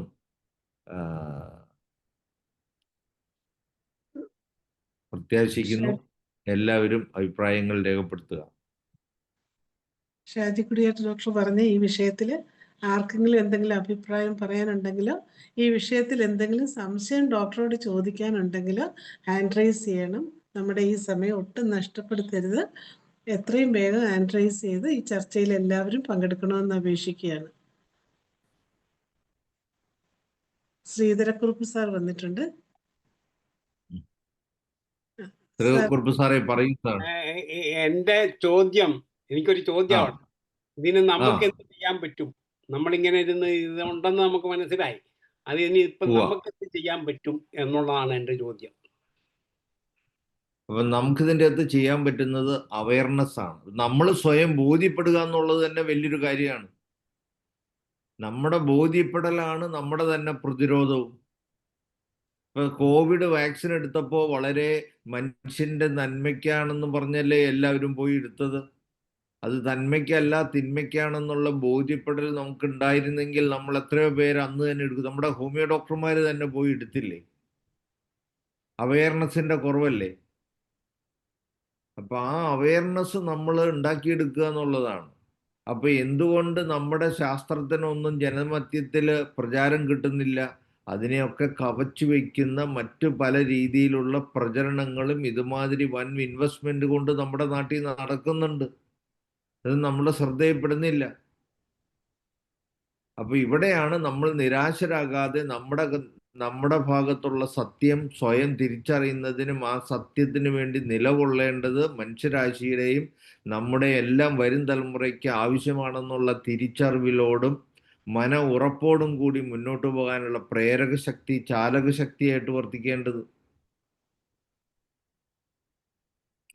പലപ്പോഴും നമ്മൾ ഇത്രയൊക്കെ ശ്രമിച്ചിട്ടും എന്തുകൊണ്ട് നമ്മുടെ ഭാഗം വിജയിക്കുന്നില്ല, നമ്മളെ ആരും കേൾക്കുന്നില്ല എന്നൊക്കെ പലപ്പോഴും നമ്മൾ നിരാശപ്പെടുന്നില്ലേ? ഇങ്ങനെയാണ് സംഭവിക്കുന്നത്. വൈൻ ഇൻവെസ്റ്റ്മെന്റ് കൊണ്ട് നമ്മുടെ ഈ ചെറിയ ശ്രമങ്ങളെയെല്ലാം വൻ ശബ്ദമുണ്ടാക്കി ജനത്തിന്റെ മുന്നിൽ കാണിക്കുകയാണ്. പത്രപരസ്യങ്ങള്, പത്ര റിപ്പോർട്ടുകള്, TV പരസ്യങ്ങള്. ഒരു പരിപാടി നിങ്ങളൊരു കാര്യം ശ്രദ്ധിച്ചിട്ടുണ്ടോ? ബേബി എം ഹോസ്പിറ്റൽ എന്ന് പറഞ്ഞൊരു ഹോസ്പിറ്റലിൽ ആണ് ഈ COVID-19 ഈ നിപ്പ വൈറസൊക്കെ ഫസ്റ്റ് കണ്ടുപിടിച്ചത്. ഈ ബേബി എം ഹോസ്പിറ്റൽ ടെലിവിഷനിൽ പരസ്യമുള്ള കാര്യം നിങ്ങൾ നോക്കിയിട്ടുണ്ടോ? ഈ ബേബി എം ഹോസ്പിറ്റൽ അടുത്ത നാളില് കോർപ്പറേറ്റ്സ് വാങ്ങിയ കാര്യം നിങ്ങൾ ശ്രദ്ധിച്ചിട്ടുണ്ടോ? എവിടായി കണക്ട് ഹോസ്പിറ്റൽ? കോഴിക്കോട്. കോഴിക്കോട്. ആ നമ്മൾ തന്നെ നമ്മുടെ ഡോക്ടർക്ക് തന്നെ അറിയത്തില്ലല്ലോ. ഇതെല്ലാം ഈ നിപ്പയും ഈ കോവിഡ് എല്ലാം വന്നത് നിപ്പ എക്സ്പെരിമെന്റ് ലോകത്ത് നടത്തിയത് കോഴിക്കോടാണ്. ഫസ്റ്റ് ലോക്ക്ഡൗൺ വന്നത് കോഴിക്കോടാണ്. അതിന്റെ തുടക്കം വന്നത് ഈ ബേബി മെമ്മോറിയൽ ഹോസ്പിറ്റലിൽ നിന്നാണ്. ഇതെല്ലാം കണക്റ്റഡ് ആണ്. നമ്മളത് തിരിച്ചറിയേണ്ടതുണ്ട്. തിരിച്ചറിവാണ്. യെസ് യെസ്, ധനേഷ് ഡോക്ടർ പറയും. തീർച്ചയായും വളരെ നല്ലൊരു പ്രസന്റേഷനാണ് ഇന്ന് വേദിക്ക് സമ്മാനിച്ചത്. കാരണം ഇതുപോലെ നമ്മൾ വാർത്തകൾ കാണുമ്പോൾ നമ്മൾ കേരളം രക്ഷപ്പെട്ടല്ലോ, ഇത്രയും കോടി രൂപ ഇങ്ങോട്ട് വരുമല്ലോ, ഇവിടുത്തെ ആരോഗ്യ മേഖല അങ്ങ് സമ്പുഷ്ടമാകുകയാണല്ലോ എന്ന്. യഥാർത്ഥത്തിൽ ഇവിടെ ഇപ്പോഴും ഞാനിത് പറയാൻ കാര്യം, ഈ പ്രോഗ്രാം നടക്കുന്നതിന് തൊട്ട് മുമ്പ് എനിക്കൊരു മെസ്സേജ്, നമ്മുടെ വേറൊരു ഗ്രൂപ്പിലൊരു മെസ്സേജ് വന്നു. അത് അവർ ഡോക്ടർ ഇക്ബാലിൻ്റെ ലേഖനത്തെ പുകഴ്ത്തിക്കൊണ്ടുള്ള ആ ഒരു വാട്സപ്പിൽ വന്ന ഒരു വാർത്തയാണ്. അതായത് 65 വയസ്സ് കഴിഞ്ഞവരെല്ലാവരും ഇനിയിപ്പോൾ ഫ്ലൂ വാക്സിനും അതുപോലെ തന്നെ ന്യൂമോണിയയ്ക്കുള്ള വാക്സിനും എടുക്കണം, എടുത്തു കഴിഞ്ഞാൽ നിങ്ങളുടെ ആരോഗ്യം, അതല്ലെങ്കിൽ ഇത് വലിയ പ്രശ്നമാകും എന്നുള്ള. അതായത് അപ്പം ഞാൻ അപ്പം തന്നെ ആ ഗ്രൂപ്പിൽ ഒരു മറുപടി അങ്ങ് എഴുതി അപ്പം തന്നെ അയച്ചു. കാരണം ലോകത്തിലെ ഏറ്റവും വലിയ തട്ടിപ്പുകാരിൽ പ്രധാനികളുടെ മുന്നിൽ നിൽക്കുന്ന ഒരാളാണ് ഇദ്ദേഹമെന്നും ഇദ്ദേഹത്തെ നിങ്ങൾ തിരിച്ചറിയണമെന്നും കോവിഡ് വാക്സിൻ എടുക്കാൻ എല്ലാവരെയും പ്രേരിപ്പിക്കുകയും അതെടുത്തു കഴിഞ്ഞ് ധാരാളം ചെറുപ്പക്കാർ ചത്തു വീണപ്പോൾ അത് ഇതുകൊണ്ടൊന്നും അല്ല എന്ന് ന്യായീകരിക്കുകയും ചെയ്ത്, അതായത് തന്നെത്താൻ ദോശയുണ്ടാക്കി തന്നെത്താൻ കഴിച്ചിട്ട് ഹായ് നല്ല ദോശ എന്ന് ഷെയ്സാറിൻ്റെ വചനങ്ങൾ ഉദ്ധരിച്ചുകൊണ്ടാണ് ഞാനത് പറഞ്ഞത്. അതുപോലെ തന്നെയായിരുന്നു കോവിഡ് റിസർച്ച്. അതുകൊണ്ട് നിങ്ങൾ ഇനിയെങ്കിലും മനസ്സിലാക്കി ഇങ്ങനെയുള്ള ചതിക്കുഴികൾ വീഴരുത് എന്ന ഒരു അഭ്യർത്ഥന. അതായത് ഏത് ഗ്രൂപ്പിൽ എന്ത് കണ്ടാലും പ്രതികരിക്കാൻ നമ്മൾ ഹോമിയോപ്പതി ഡോക്ടർമാർ തയ്യാറായാൽ, അല്ലെങ്കിൽ നമ്മളെപ്പോലുള്ള മറ്റ് ഇതര ചികിത്സാ വിഭാഗത്തിലുള്ളവർ തയ്യാറായാൽ ജനങ്ങളുടെ അറിവിലോട്ട് അത് എത്തും. നമ്മൾ എതിർക്കുമ്പോഴാണ് ആൾക്കാരുടെ മുന്നിൽ അത് എത്തുന്നത്. നമ്മളൊരിക്കലും സർക്കാരിനെതിരായിട്ടോ ഒന്നുമല്ല. പൊതുജന സംരക്ഷണത്തിന് വേണ്ടി സംസാരിക്കുമ്പോൾ നമുക്ക് സത്യമായിട്ട് തന്നെ പറയേണ്ടി വരും. അപ്പോൾ അവർ ചോദിക്കും, നിങ്ങളുടെ കയ്യിൽ അതിന് എന്ത് തെളിവാണുള്ളത്? ഈ തെളിവുകളെല്ലാം ഹാജരാക്കിയാൽ മാത്രമേ, അങ്ങനെയാണെങ്കിൽ ഇങ്ങനൊരു വാക്സിൻ പോലും എടുക്കാൻ പാടില്ലായിരുന്നു. അപ്പം അവർ തന്നെ സ്വമേധയാ വാക്സിൻ എന്ന് അവകാശപ്പെട്ട് കുത്തിവെച്ച മരുന്ന് കൊണ്ടുണ്ടായ പ്രത്യാഘാതങ്ങളിൽ നിന്ന് ഒളിച്ചോടുകയും, അത് കോടതിയിൽ വന്നപ്പോഴത്തേക്ക് ഞങ്ങൾ അങ്ങനെ പറഞ്ഞിട്ടില്ല, സ്വമേധയാ ആൾക്കാർ വന്ന് എടുത്തതാണെന്ന് പറഞ്ഞപ്പോൾ അതിന് യെസ് ബോസ് പറഞ്ഞ ഒരു നമ്മുടെ കോടതികളുമാണ് നമ്മുടെ മുന്നിലുള്ളത്. അപ്പോൾ തീർച്ചയായും ഇതിനെല്ലാം വിമർശിക്കേണ്ട സമയത്ത് വിമർശിക്കാതിരുന്നു കഴിഞ്ഞാൽ അത് പ്രശ്നങ്ങളിലോട്ട് തന്നെ പോകും. ഒരുപക്ഷെ ഇതൊക്കെ പറയുന്നതിൻ്റെ പേരിൽ നമ്മളൊക്കെ ജയിലിൽ പോകാൻ സാധ്യതയുണ്ട്. പക്ഷേ ജയിലിൽ പോവുക എന്നുള്ളത് പേടിച്ചിരുന്നെങ്കിൽ ഡോക്ടർ സാമുവൽ ഹനുമാൻ ഇങ്ങനെ ഒരു ചികിത്സാ സമ്പ്രദായത്തെ കണ്ടുപിടിക്കാൻ തന്നെ പറ്റില്ലായിരുന്നു. അപ്പോൾ തീർച്ചയായും ഇപ്പം തന്നെ ഈ വാക്സിന് വേണ്ടി ഈ 2400 ഇത്ര രൂപ, ഈ വരുന്ന കോടി, അതിൽ പ്രധാനമായിട്ട് ഉദ്ദേശിക്കുന്നത് ഈ സ്കൂളിലെ പിള്ളേരെ എല്ലാവരും, പെൺപിള്ളേരെ മുഴുവൻ ഇനി അങ്ങ് സെർവിക്കൽ ക്യാൻസർ വരാൻ പോകുന്നു എന്ന് പറഞ്ഞുകൊണ്ട് അവർക്കെല്ലാം കുത്തിവെക്കാനുള്ള പണം എല്ലാ ആശുപത്രികളിലും അതിൻ്റെ മരുന്നെത്തിക്കുക. അപ്പം വലിയൊരു കമ്മീഷനാണ് അതുവഴി വേണ്ടപ്പെട്ട ആൾക്കാർക്കൊക്കെ കിട്ടാൻ പോകുന്നത്. അപ്പം അതിൻ്റെ തുടർച്ചയായിട്ട് ഇതുപോലുള്ള ഓരോ, പിന്നെ വയോധികരെ സംരക്ഷിക്കാൻ എന്ന് പറയുമ്പോൾ നമ്മൾ നോക്കും അവർക്ക് ഷെൽട്ടർ ബിൽഡിങ്ങുകൾ പണിയാനാണ്. ഒരിക്കലും ആ രീതിയിലൊന്നും ആവില്ല. വയോധികരെ സംരക്ഷിക്കാനായിട്ട് ഈ വാക്സിനുകളൊക്കെ കുത്തുക, ഇനി മുടങ്ങാതെ ഇവർക്ക് എല്ലാ വർഷവും ഇത് കൊടുക്കുക, അതിനുള്ള ഫണ്ട്, അപ്പം അതിനും അവിടെ പോവും. അപ്പം ഈ പറഞ്ഞ പോലെ ഇതൊക്കെ ചെയ്തു കഴിഞ്ഞാലും മനുഷ്യന് രോഗങ്ങൾ ഇങ്ങനെ ഉണ്ടായിക്കൊണ്ടിരിക്കും. അപ്പോൾ രോഗങ്ങളെ വന്ന് ചികിത്സിക്കുന്നതിലും എളുപ്പമാണ് ആദ്യം തന്നെ കുറേ മരുന്ന് ജനങ്ങളുടെ മേത്ത് കുത്തിവെപ്പിച്ച് അവൻ്റെ യഥാർത്ഥത്തിൽ എന്താണ് പ്രതിരോധം എന്നുള്ളത് ബോധവൽക്കരിക്കാൻ നമ്മളോ മറ്റുള്ളവരോ തുനിയാറില്ല. അത് തുനിയുമ്പോഴാണ് നമ്മുടെ പ്രതിരോധം അവനവനിൽ തന്നെ ഉണ്ട്. നമ്മുടെ ബ്ലഡിൽ തന്നെ നമ്മുടെ സംരക്ഷകരായിട്ടുള്ള WBCയും പ്ലേറ്റ്ലെറ്റ്സും ഒക്കെ ഉണ്ട്. ഈ WBC എന്താണെന്ന് പോലും ആൾക്കാർക്കറിയില്ല. അതിപ്പോൾ പണ്ട് നമ്മൾ ആ റൂട്ടീൻ എക്സാമിനേഷൻ നടത്തുമ്പോഴത്തേക്ക് വളരെ സിമ്പിളായിരുന്നു. ഇപ്പോഴത് CBC തന്നെ എല്ലാവർക്കും നോക്കണം. കാരണം അപ്പോൾ കുറേ കാര്യങ്ങൾ അതിലുള്ളതുകൊണ്ട് പാവപ്പെട്ടവനൊന്നും മനസ്സിലാകത്തില്ല. ഏതാണ്ട് വലിയ കാര്യങ്ങളൊക്കെയാണ് അതിനകത്തുള്ളതെന്ന് ധരിച്ചുള്ളൂ. അപ്പോൾ ഇതൊന്നും നോക്കേണ്ടത് നമ്മൾ പറയുന്നില്ല, ഇതൊക്കെ നോക്കേണ്ടതാണ്.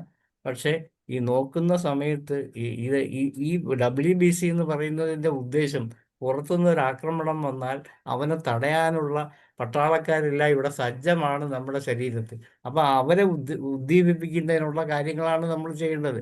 അതിന് ഈ പ്രതിരോധ കുത്തിവെപ്പ് ചെന്നാലേ അത് ഉദ്ദീപിക്കുകയുള്ളൂ എന്ന് പറഞ്ഞാൽ പിന്നെ തമ്പുരാൻ നേരത്തെ തന്നെ ഇത് കണ്ടുവച്ചിട്ടുണ്ടാവണം. ഇവർ പ്രതിരോധം വരും, അന്നേരം ഈ പ്രതിരോധ കുത്തിവെപ്പ് വന്നാലേ നീയൊക്കെ ഉദ്ധരിക്കാവുള്ളൂ എന്ന് പറഞ്ഞിട്ടുണ്ടാവും. പക്ഷേ അതല്ലല്ലോ ശരി. അപ്പം യഥാർത്ഥത്തിൽ നമ്മൾ ഇങ്ങനെയുള്ള കാര്യങ്ങളിൽ ചർച്ചകൾ വരികയും എവിടെയൊക്കെ ഒരു അഭിപ്രായം പറയാനുള്ള അവസരം വന്നാൽ ആ അഭിപ്രായം നമ്മൾ ഇതൊക്കെ ഞാൻ എന്നാ പറയാനാണ്, എൻ്റെ ചികിത്സയായിട്ട് ഇതിനെന്താ ബന്ധം, എനിക്ക് കിട്ടുന്ന രോഗികളെ ചികിത്സിച്ചാൽ പോരെ എന്ന് വിചാരിക്കുന്ന ഈ മനോഭാവമാണ് നമുക്ക് മാറേണ്ടത്. അപ്പോൾ തീർച്ചയായും എല്ലാവരും അങ്ങനെയുള്ള വാർത്തകൾ വരുമ്പോൾ പ്രതികരിക്കാനും, നിങ്ങൾക്ക് എവിടെ അവസരം കിട്ടിയാലും 10 പേരോട് സംസാരിക്കാനും, അവരോ ഈ പറഞ്ഞ സെർവിക്കൽ ക്യാൻസറിൻ്റെ കുത്തിവെപ്പ് എടുക്കണോ ഡോക്ടറെ, കുട്ടികളെ നാളെ കുത്തിവെപ്പ് വെക്കാൻ പറഞ്ഞിരിക്കുകയാണ്, സ്കൂളിൽ ചെല്ലാൻ പറഞ്ഞിരിക്കുക എന്നൊക്കെ പറഞ്ഞപ്പോൾ അവർ സ്വാഭാവികമായിട്ടും ഹോമിയോ മരുന്ന് കഴിക്കുന്നവരാണെങ്കിൽ നമ്മളോടൊന്ന് ചോദിക്കാറുണ്ട്. പിന്നെ പലപ്പോഴും നമ്മളോട് ചോദിക്കുന്നതിന് മുമ്പ് അല്ലെങ്കിൽ വീട്ടുകാരറിയുന്നതിന് മുമ്പ് കുത്തിവെച്ച് വിടുന്ന ഒരു അവസരവും കണ്ടുവരുന്നുണ്ട്. അപ്പം ഇതൊക്കെ അവർക്ക് ഭാവിയിൽ എന്തെല്ലാം പ്രത്യാഘാതങ്ങളാണ് ഇവരൊക്കെ ഭാവിയിൽ നമുക്കറിയാം ഈ സെർവിക്കൽ ക്യാൻസറൊക്കെ കൂടുതൽ വരുന്നതും സെർവിക്സിൻ്റെ തെറ്റായ രീതിയിലുള്ള പ്രവർത്തനങ്ങൾ നടക്കുമ്പോഴാകാം. ആ പ്രവർത്തനങ്ങൾ എന്താണെന്ന് നമുക്കറിയാം. അപ്പോൾ അതുകൊണ്ട് തന്നെ അതൊക്കെ തടയുന്നതിന് പകരം നാട് മൊത്തം എങ്ങനെ ആയാലും കുഴപ്പമില്ല, നമ്മുടെ വെസ്റ്റേൺ കൾച്ചറിൻ്റെ ഒരു ഭാഗമായിട്ടുണ്ടാകുന്നതാണ് ഇതെല്ലാം. നമ്മൾ അതുകൊണ്ട് ആ വെസ്റ്റേൺ കൾച്ചറിലെ കുറേ ഭാഗങ്ങൾ, തെറ്റായ വശങ്ങളൊക്കെ ഒഴിവാക്കിയാൽ ഇത് ഒഴിവാക്കാൻ പറ്റും. പിന്നെ ഇവിടെയൊക്കെ എത്രയോ വർഷങ്ങളായിട്ട് അമ്മമാർ മക്കളെ പ്രസവിച്ചിട്ടുണ്ട്. അവർക്കൊന്നും ഇല്ലാത്ത കാര്യങ്ങൾ ഇപ്പോൾ പെട്ടെന്ന് വരുന്നതിൻ്റെ കാരണം എന്താണ്? ഇതൊക്കെ വളരെ വിപുലമായിട്ട് നമ്മൾ ചർച്ച ചെയ്യേണ്ട വിഷയങ്ങളാണ്. ഇത്രയാണ് എനിക്ക് ഇതിനോട് പറയാനുള്ളത്. നന്ദി ധനേഷ് ഡോക്ടറെ. അടുത്തത് നമ്മുടെ ഹരിഹരൻ സാർ എത്തിയിട്ടുണ്ട്. സാറിന്റെ സംശയം ചോദിക്കാം, അല്ലെ അഭിപ്രായം പറയാം. ഹലോ കേൾക്കാമോ? കേൾക്കാം സാർ. ഡോക്ടർ ഷാജി കുടിയാട്ട് പറഞ്ഞത് 100% അക്സെപ്റ്റബിൾ ആണ്, അത് ശരിയുമാണ്. പക്ഷേ ഇത് ഒരു ബോധവൽക്കരണത്തിലൂടെ മാത്രമേ നമുക്കിത് സാധിക്കത്തുള്ളൂ. അപ്പം നമ്മുടെ അടുത്ത് വരുന്ന രോഗികളെ നമ്മൾക്ക് ബോധവൽക്കരിക്കാം. അതുപോലെ തന്നെ വരുന്ന സ്റ്റുഡൻസ് വരുന്നുണ്ടെങ്കിൽ അവരെ നമുക്ക് ബോധവൽക്കരിക്കാം, ഒക്കെ ചെയ്യാം.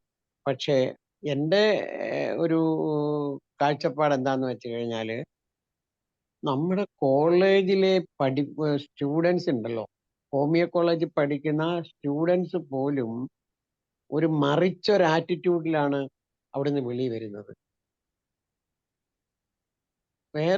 വേറെ ഒരു രീതിയിലാണ്. കാര്യം എനിക്കത് പൂർണ്ണമായിട്ട് അറിയാവുന്ന എന്താന്ന് വെച്ചാൽ, ഈ എൻ്റെ ഒക്കെ ഈ കുട്ടികൾ ഇത് കഴിഞ്ഞിട്ട് ഇവിടെ പ്രാക്ടീസിന് വരും. ഈ പ്രാക്ടീസിന് വരുന്ന കുട്ടികളുടെ ഞാൻ വിശദമായിട്ട് അത് ചോദിച്ച് മനസ്സിലാക്കിയിട്ടുണ്ട്. അതെന്താന്ന് വെച്ച് കഴിഞ്ഞാൽ ഒരു ഹോമിയോപ്പത്തിക് ഓറിയന്റഡ് ആയിട്ടുള്ള സ്റ്റഡീസ് അല്ല വാസ്തവത്തിൽ ഈ ഇൻസ്റ്റിറ്റ്യൂഷൻസ് നടക്കുന്നത്. അവിടെയെല്ലാം അവര് ഈ രോഗത്തിന് ഡയഗ്നോസിസ് ചെയ്ത് അതിനെന്താണ് ഹോമിയോപ്പതി മരുന്ന് എന്നാണ്. അങ്ങനെ വരുമ്പോഴുള്ള പ്രശ്നം എന്താന്ന് വെച്ചാൽ, ശരിക്കുള്ള ഹോമിയോപ്പതിക് മെത്തേഡ് തഴയപ്പെടുകയും മറിച്ച് വേറെ ഒരു പ്രോട്ടോകോൾ മെത്തേഡ് എന്നും പറഞ്ഞൊരു മെത്തേഡ് ഇപ്പം കയറി വരുന്നുണ്ട്. പ്രോട്ടോകോൾ മെത്തേഡ് എന്താണ് പ്രോട്ടോകോൾ? അപ്പോൾ ഈ അടുത്ത ദിവസങ്ങളിൽ വേറെ ഒരു ഗ്രൂപ്പ്, ഇപ്പം നമ്മുടെ ഡോക്ടർ ഷാജി കുടിയാട്ടനൊക്കെ അറിയാം, 400-500 പേരുള്ള ഒരു വെബ് ഗ്രൂപ്പ് ഇപ്പോൾ ഉണ്ടായിട്ടുണ്ട്, യുണൈറ്റഡ് മൂവ്മെന്റ്. അത് അങ്ങനെ വന്ന് അപ്പൊ ഞാൻ അതിനകത്തൊന്നും ക്ലാസ് എടുത്തിട്ടില്ല. പക്ഷേ ഇതിനകത്തൊക്കെ കയറുന്നതുകൊണ്ട് എന്നെ മിക്കവാറും ഡോക്ടർമാർക്കെല്ലാം അറിയാം. അവർ പേഴ്സണലായിട്ട് എന്നെ വിളിക്കാറുമുണ്ട്. അതിനകത്തുള്ള ഈ ഓരോ ക്വസ്റ്റ്യൻസ് ഞാൻ ശ്രദ്ധിക്കാറുണ്ട്. അപ്പൊ അതിനകത്തൊക്കെ രീതിയിൽ എന്താന്ന് വെച്ചാൽ, ഈ യങ്സ്റ്റേഴ്സിന് വേണ്ടത് പ്രോട്ടോകോൾസ് ആണ്. അതായത് ലൂക്കോഡെർമയ്ക്ക് എന്താണ് പ്രോട്ടോകോൾ, IBSന് എന്താണ് പ്രോട്ടോകോൾ, ഇങ്ങനെ ഓരോ രോഗത്തെ അത് ഈ കോളേജിൽ നിന്ന് പഠിപ്പിച്ചു വിടുന്ന രീതിയാണ്. അത് അടിമുടി മാറണം. ഈ നെയിം ചെയ്ത് ഓരോ രോഗത്തിനും പേര് കൊടുത്തിട്ട് അതനുസരിച്ച് ഉള്ള അലോപ്പതിക് മെത്തേഡ് രീതിയിലുള്ള പ്രിസ്ക്രിപ്ഷൻ ആണ് ഈ ഇപ്പോൾ വരുന്ന ഹോമിയോപ്പതി ഡോക്ടർമാർക്ക് എല്ലാവർക്കും ഇഷ്ടം. അതുകൊണ്ട് ഒരിക്കലും ക്യൂർ നടക്കത്തില്ല. മറിച്ച് ചിലപ്പോൾ ഒരു പാലിയേഷനോ വല്ലതും നടന്നേക്കും. പ്രഗത്ഭരെന്നറിയപ്പെടുന്ന അങ്ങനെ ഞാൻ പറയത്തുള്ളൂ, പ്രഗത്ഭരെന്നറിയപ്പെടുന്ന നമ്മുടെ കൂട്ടത്തിലുള്ള ഹോമിയോപ്പതി ഡോക്ടർമാർ പോലും ഈ മെത്തേഡാണ് ഉപയോഗിച്ചിട്ട് പണം സമ്പാദിച്ചോട്ടെ. പക്ഷെ അവിടെയൊക്കെ ഉള്ള ഒരു പ്രശ്നം എന്താ വെച്ചാൽ, യഥാർത്ഥമായ ഹോമിയോപ്പതിക് രീതി തഴയപ്പെടുന്നു. ഡോക്ടർ സാമുവൽ ഹെൻമാനോ ഇല്ലെങ്കിൽ അദ്ദേഹം പറഞ്ഞ രീതിയോ കെന്റ് പറഞ്ഞ രീതിയോ ഒന്നുമല്ല ഇപ്പം ഈ കുട്ടികൾക്ക് ഇഷ്ടം. അവർക്കിഷ്ടം ഇപ്പോൾ പ്രോട്ടോകോൾ മെത്തേഡാണ്. ഈ മൈൻഡിനുള്ള പ്രാധാന്യം ഹോമിയോപ്പതി സ്റ്റുഡൻസിനെ ബോധ്യമാക്കാൻ അവിടെ പഠിപ്പിക്കുന്ന ടീച്ചേഴ്സിന് സാധിക്കുന്നില്ല.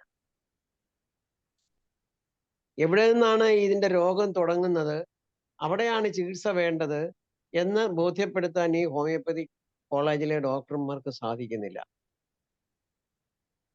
ഇതൊരു വലിയ പരാജയമാണ്, നമ്മുടെ തന്നെ പരാജയമാണത്. അവിടെയാണ് ഈ വാക്സിനേഷന്റെ ഒക്കെ പ്രാധാന്യം വരുന്നത് അവിടാണ്. അതായത് ഇപ്പൊ സെർവിക്കൽ ക്യാൻസറിന് വാക്സിനേഷൻ വേണം. ഈ സെർവിക്കൽ എന്താ ധനേഷാണോ ഒരെണ്ണം ഇവിടെ എഴുതി കാണിച്ച് എന്ത് ചെയ്യണമെന്നാ? നിർത്തണോ? ഡോക്ടർ കംപ്ലീറ്റ് ചെയ്തോ.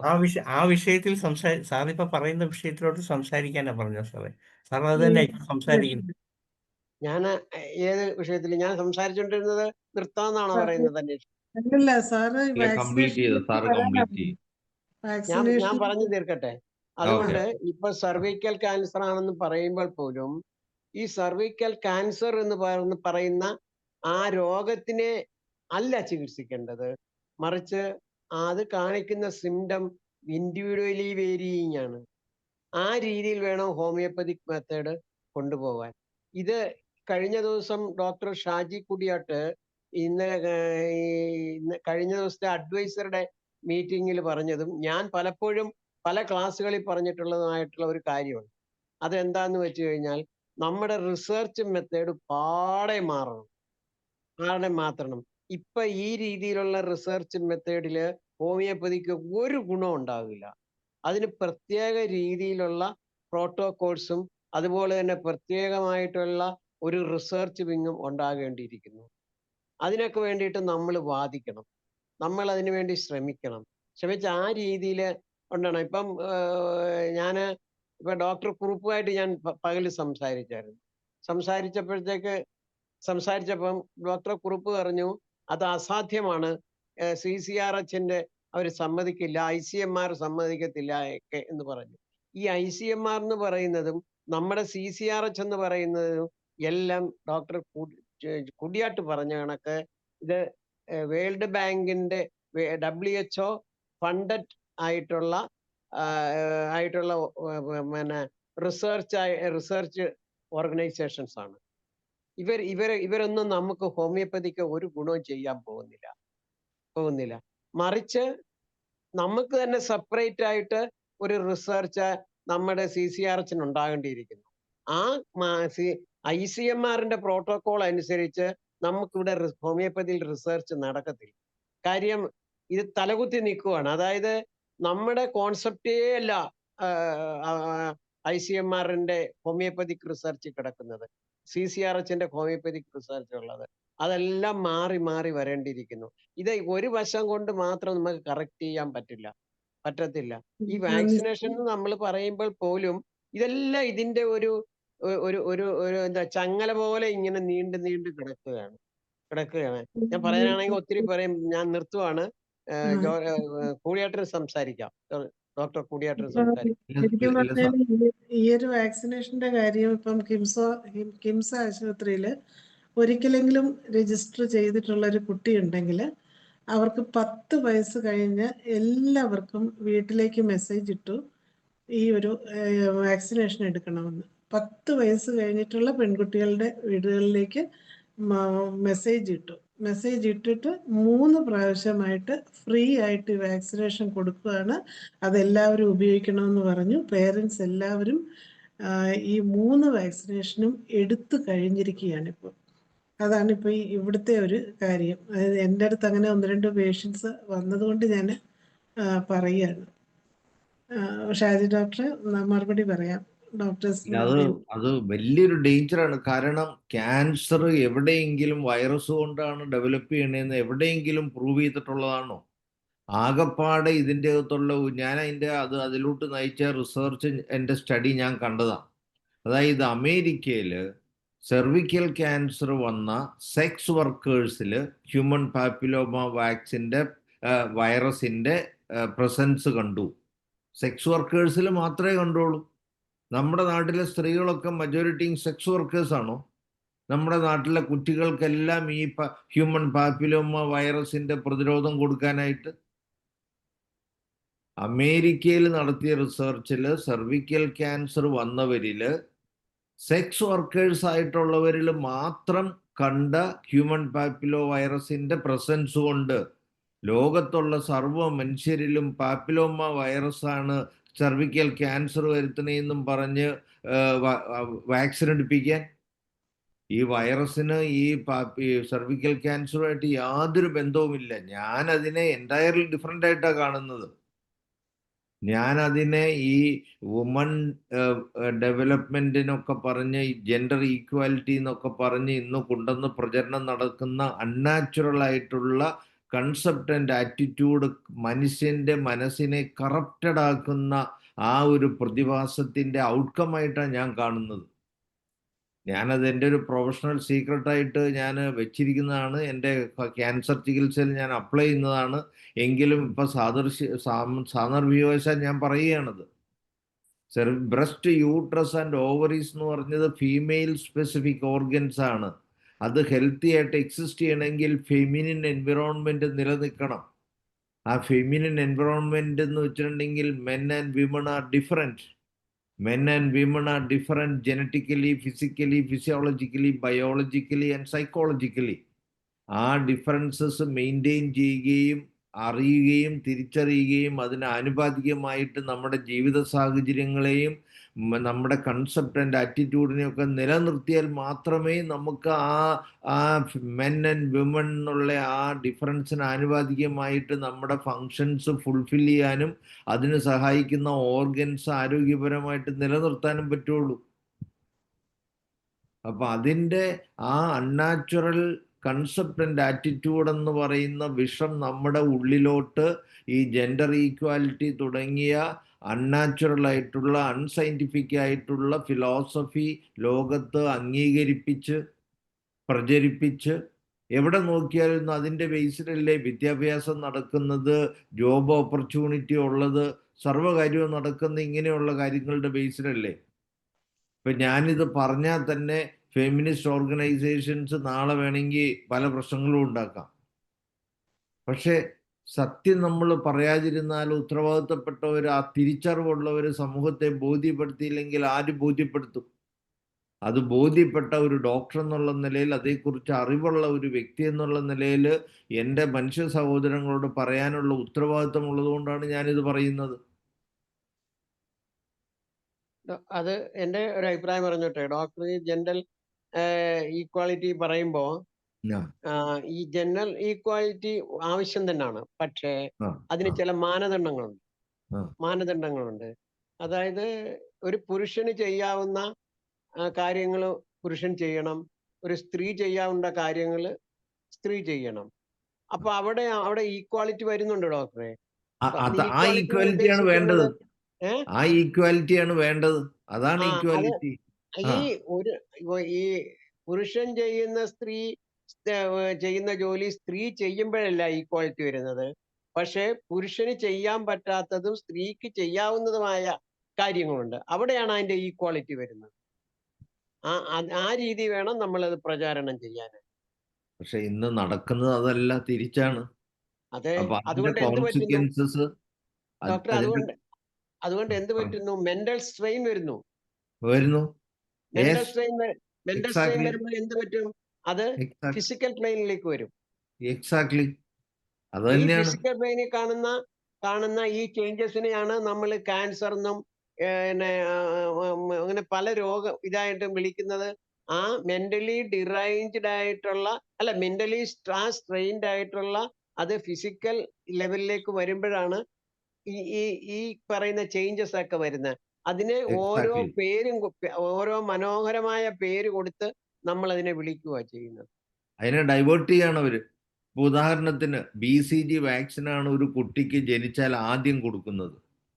BCG വാക്സിൻ കൊടുക്കുന്നത് ട്യൂബർക്ലോസിസ് വരാതെയാണെന്നാണ് പറയുന്നത്. ഇത് എടുത്തിട്ട് ട്യൂബർക്ലോസിസ് വരുന്നതിനെ അവർ പറയുന്ന പ്രൈമറി കോംപ്ലക്സ് എന്നാ പേര് മാറ്റി വിളിക്കുക. ശ്രദ്ധിച്ചിട്ടുണ്ടോ? കൊച്ചു കുട്ടികളിൽ TB വരുന്നതിനെ അവർ പേര് മാറ്റി വിളിക്കുകയാണ്, പ്രൈമറി കോംപ്ലക്സ് ആണെന്നാ പറയണേ. TB എന്ന് പറയത്തില്ല, കാരണം TB വരാതെയാണ് ഈ BCG കൊടുക്കുന്നത്. അതിനുശേഷം TB വന്നു കഴിയുമ്പോൾ അവർ നമ്മളെ ടെസ്റ്റ് ചെയ്ത് ഡിസീവ് ചെയ്ത് ചീറ്റ് ചെയ്യുകയാണ്. പ്രൈമറി കോംപ്ലക്സ് എന്ന് വിളിക്കുന്നു. സാധാരണക്കാർക്ക് മനസ്സിലാകത്തില്ല. അവർ പിന്നെ അത് വന്നു കഴിഞ്ഞിട്ടുണ്ടെങ്കിൽ anti tubercular most resistant bacteria ആണ്. മിനിമം 6 മാസമാണ് സ്ട്രോങ് ആൻറ്റിബയോട്ടിക്സ്. ഇപ്പം അതിന് കീമോതെറാപ്പി എന്നുള്ള രീതിയിലാണ് അവർ ട്രീറ്റ് ചെയ്യുന്നത്, ഹെവിലി ഡാമേജിങ്. അപ്പോൾ they don't care about humanity. We need to care. നമ്മളത് ചെയ്തില്ലെങ്കിൽ we will be also inflicted by that. Corruptive ആകുന്നു, റോങ് ഫിലോസഫി സ്പ്രെഡ് ചെയ്യുന്നു. എന്ന് മുതലാണ് ഈ അബോർഷൻസ് തുടങ്ങിയത്? നമ്മുടെ സ്ത്രീകൾക്ക് നാച്ചുറലായിട്ട് പ്രസവിക്കാൻ പറ്റാണ്ടായി തുടങ്ങിയത്. ഈ ട്രാൻസ്ജെൻഡേഴ്സ് ഡെവലപ്പ് ചെയ്യുന്നു. ഇതെല്ലാം ഈ അൺനാച്ചുറൽ ആയിട്ടുള്ള കൺസെപ്റ്റ് ആൻഡ് ആറ്റിറ്റ്യൂഡ്സിൻ്റെയും ഫിലോസഫീസിൻ്റെയും സ്പ്രെഡ് കൊണ്ട് നടക്കുന്ന consequence. I can all explain these in scientific level. I am doing that. ഇപ്പം ഞാനിപ്പോൾ ഇതിൻ്റെ ഒരു ബ്രോഡായിട്ടുള്ള പെർസ്പെക്റ്റീവ് മാത്രമാണ് പറയുന്നത്. അപ്പോൾ ഈ ഇമ്മ്യൂണിറ്റിയിൽ നമുക്ക് ഹോമിയോപ്പതി ഡോക്ടേഴ്സിന് ഏറ്റവും ഫലപ്രദമായിട്ട് ചെയ്യാൻ പറ്റും. ഇപ്പോൾ അലോപ്പതി വാക്സിൻ കൊടുത്താൽ ഒരു മൈക്രോ ഓർഗാനിസത്തിനെതിരെ മാത്രമേ പ്രതിരോധം കിട്ടുള്ളൂ. പക്ഷെ നമ്മുടെ ജീനസ് എപ്പിഡമിക്സ് അല്ലെങ്കിൽ പ്രൊപ്പോർഷനേറ്റ് ആയിട്ട് ഓരോ സമയത്തും സെലക്ട് ചെയ്യുന്ന ജീനസ് എപ്പിഡമിക്സ് ഓരോ ലൊക്കാലിറ്റിയിലും വ്യത്യാസം ഉണ്ടാവും. അത് അതാത് ലൊക്കാലിറ്റിയിലെ ഡോക്ടർമാർ സെലക്ട് ചെയ്ത് അതാത് ലൊക്കാലിറ്റിയിൽ കറക്റ്റായിട്ട് കൊടുത്തു കഴിഞ്ഞിട്ടുണ്ടെങ്കിൽ ഒരു വൈറസിനെതിരെ മാത്രമല്ല ആ സമയത്ത് ബാധിക്കാൻ സാധ്യതയുള്ള ഏത് മൈക്രോ ഓർഗാനിസത്തിനെതിരെ നമുക്ക് പ്രതിരോധം ഉണ്ടാക്കാൻ പറ്റും. അപ്പം ഇത് ലോകത്ത് പ്രചരിപ്പിക്കാനും പറയാനും ബോധ്യപ്പെടാനും പെടുത്താനുമുള്ള ഉത്തരവാദിത്വം നമുക്കുണ്ട്. അതുകൊണ്ട് നമുക്ക് എന്താണ്, ഏത് പുതിയ അസുഖം വന്നാലും നമുക്ക് ട്രീറ്റ് ചെയ്യാൻ പറ്റും. ഇപ്പൊ പലരും ചോദ്യം ചോദിക്കുന്നുണ്ടല്ലോ, ഹോമിയോ ഡോക്ടർമാർ എന്ത് പുതിയ അസുഖം വന്നാലും ഉടനെ എന്താണ് ഞങ്ങൾക്ക് മരുന്നുണ്ടെന്നും പറഞ്ഞ് വരികയാണെന്നും പറഞ്ഞ് അധിക്ഷേപിക്കുകയാണ്. നമുക്ക് സാധിക്കും അതിന്. എന്തുകൊണ്ടാ? നമ്മൾ രോഗത്തെയല്ല ചികിത്സിക്കുന്ന, ആ രോഗിയുടെ മാനിഫെസ്റ്റഡ് ആകുന്ന സിംറ്റംസ് തിരിച്ചറിഞ്ഞ് ആ സിംറ്റംസിന് പ്രൊപ്പോർഷണൽ ആയിട്ടുള്ള മെഡിസിൻ കണ്ടെത്തിയാണ് ചികിത്സിക്കുന്നത്. അത് ഏത് രോഗമായിക്കോട്ടെ, അവർ ഏത് പേരിൽ വിളിച്ചോട്ടെ, ആ സിംറ്റം സിമിലർ മെഡിസിൻ കണ്ടെത്താൻ പറ്റിയാൽ നമുക്കതിനെ പ്രതിരോധിക്കാനും ചികിത്സിക്കാനും പറ്റും. അവർക്ക് ഡോക്ടറെ ആ പറ്റില്ല രീതി എന്ന് വിചാരിച്ച് ഒരു വേറെ സെക്കൻഡ് ആർക്കും പറ്റില്ല എന്ന് പറയാൻ പറ്റും? ഡോക്ടറെ ആ രീതിയിൽ ഹോമിയോപ്പതി ഡോക്ടേഴ്സിനെ പ്രാപ്തരാക്കാനായി നമ്മുടെ ഇൻസ്റ്റിറ്റ്യൂഷൻസ് ശ്രമിക്കുന്നുണ്ടോ? ഇല്ല, അതാണ് IFPHന്റെ ജോലി. അതുകൊണ്ടാണ് ഈ വേദി വന്ന് ഞാനിത് പറയുന്നത്. അവർ പലയിടത്തും പലതും ചെയ്യുന്നില്ല. കാരണം അവിടെ ഡോക്ടേഴ്സിന് പോലും അറിയുന്നില്ല. അവരൊക്കെ പഠിക്കുന്നു, ശമ്പളം വാങ്ങുന്നു, പോകുന്നു എന്നല്ലാതെ ആ റുട്ടീനായിട്ടുള്ള സിലബസിൽ പറഞ്ഞേക്കുന്ന കാര്യങ്ങൾ പറയുന്നല്ലാണ്ട് ഇതൊക്കെ ഇന്നോവേറ്റീവായിട്ട് നമ്മൾ ഇതിൻ്റെ അകത്ത് ഡെഡിക്കേഷനും കൊണ്ട് നമ്മൾ ഉത്തരങ്ങൾ കണ്ടെത്തി നമ്മുടെ പുതിയ തലമുറയെ ബോധ്യപ്പെടുത്തേണ്ട വ്യക്താക്കളാണ്. അങ്ങനെ ഉത്തരവാദിത്തപ്പെട്ട ഒരു വ്യക്തി എന്നുള്ള നിലയിലാണ് ഞാനിത് സംസാരിക്കുന്നത്. ഇപ്പൊ പലരും ചോദിക്കുന്നുണ്ട്, അപ്പൊ ഞാൻ പലപ്പോഴും പറയാറുണ്ട്, പക്ഷെ അതൊക്കെ ചെറിയ പ്രതികരണങ്ങളായിട്ട് മാറുന്നു. അതുകൊണ്ടാണ് ഇങ്ങനെ ഈ ഒരു IFPH തന്നെ ഫോം ചെയ്യേണ്ടി വന്നത്. അതുകൊണ്ടാണ് ഈ IFPHന്റെ വേദിയിൽ തന്നെ ഇത് അവതരിപ്പിക്കുന്നതും മനുഷ്യന് ഗുണപരമാക്കി മാറ്റാൻ ശ്രമിക്കുന്നതും. ഇപ്പൊ ഞാൻ കഴിഞ്ഞ ദിവസം IFPH നമ്മുടെ 5 വർഷത്തിന്റെ എൻ്റെ പിന്നെ പാനൽ ഡിസ്കഷനിൽ ഞാൻ അവിടെ വന്ന മീഡിയ പേഴ്സൺസിന്റെയും നമ്മുടെ റിട്ടയർ ചെയ്ത ഹരിഹരൻ സാറിന്റെ ഒക്കെ ശ്രദ്ധയിലോട്ട് ആദ്യം കൊണ്ടുവന്ന ഒരു പോയിന്റാണിത്.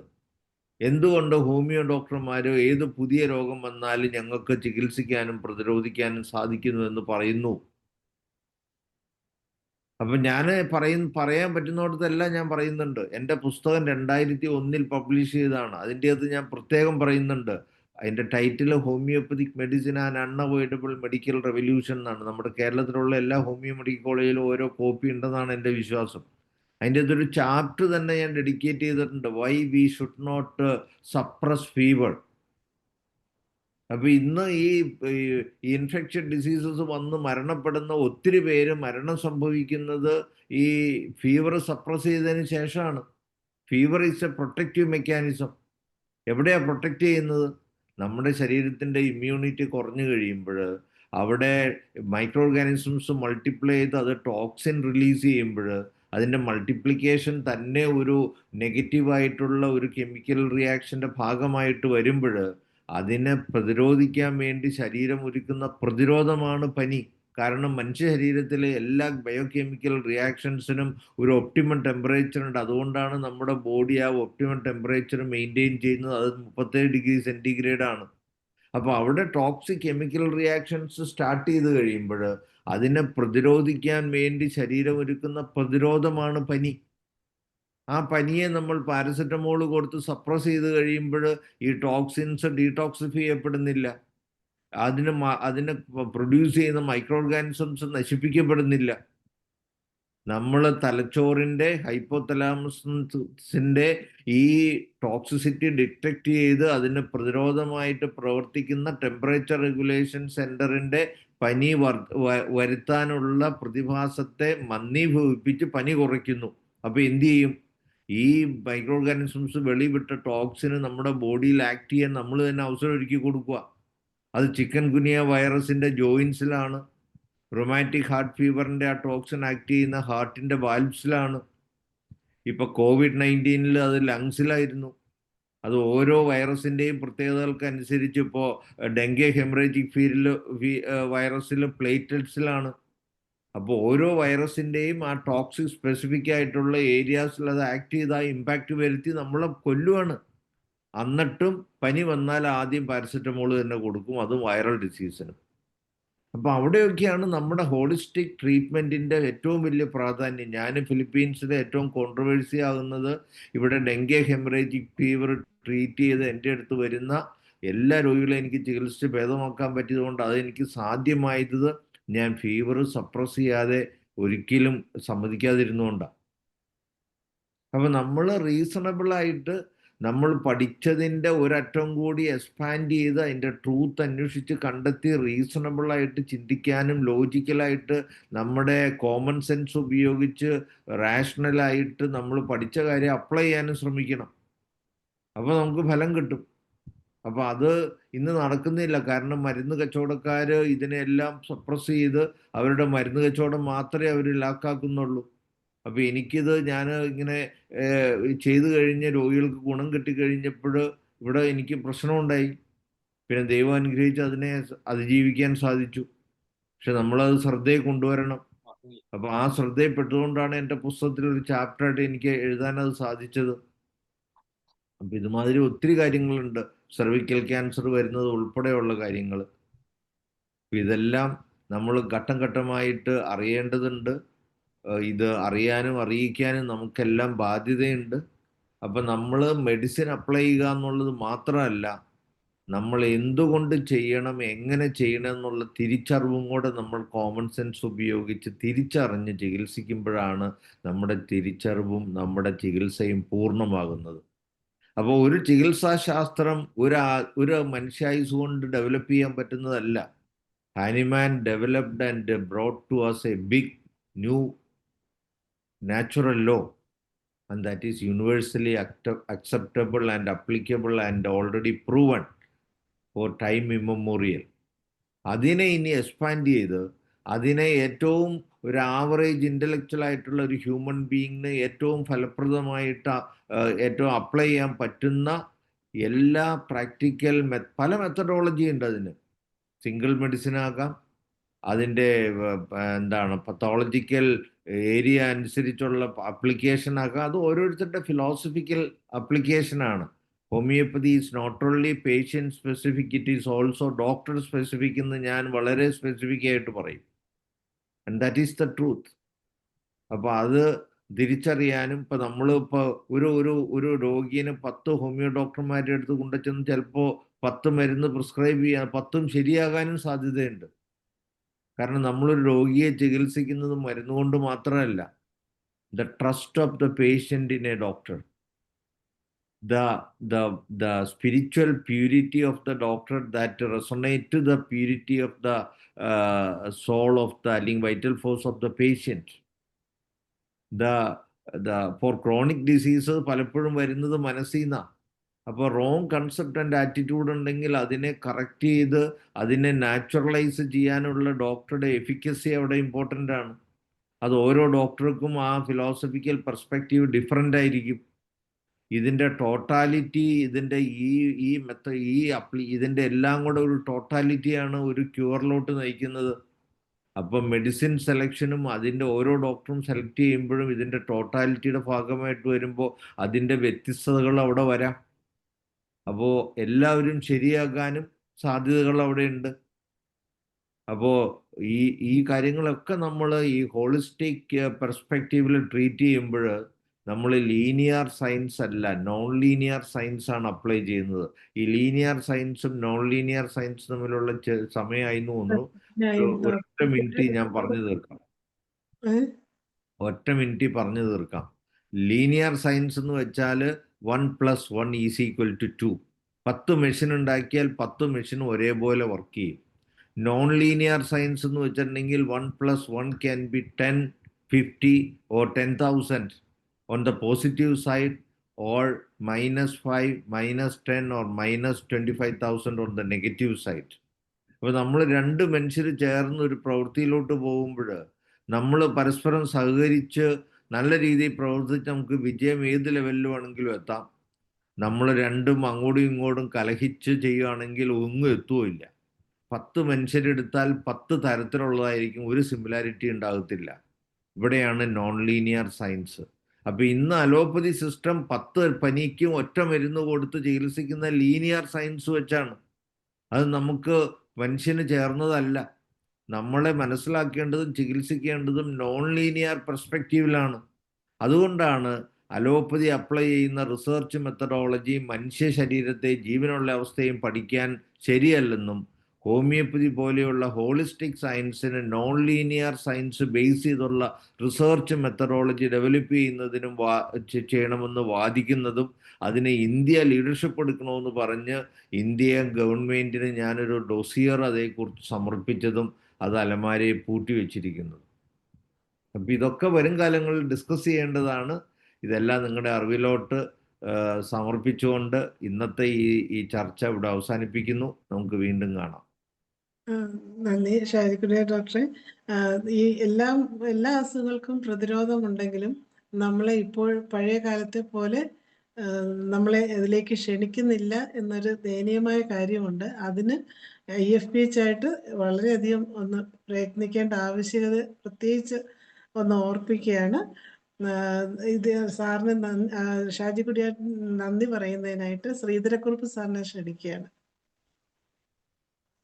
സാറേ, ഡോക്ടർ ഷാജി കുടിയാർ, ഒരു നല്ല ഒരു പ്രൊവോക്കിംഗ് സബ്ജക്റ്റാണ്.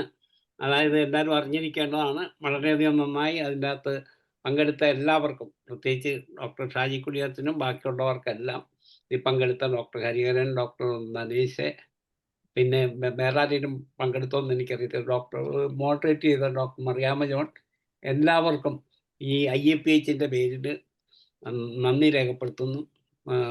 ഇത് കേട്ടുകൊണ്ടിരുന്ന എല്ലാവർക്കും നന്ദി. Thank you one and all. Good night. നന്ദി കുറുപ്പ് സാറേ.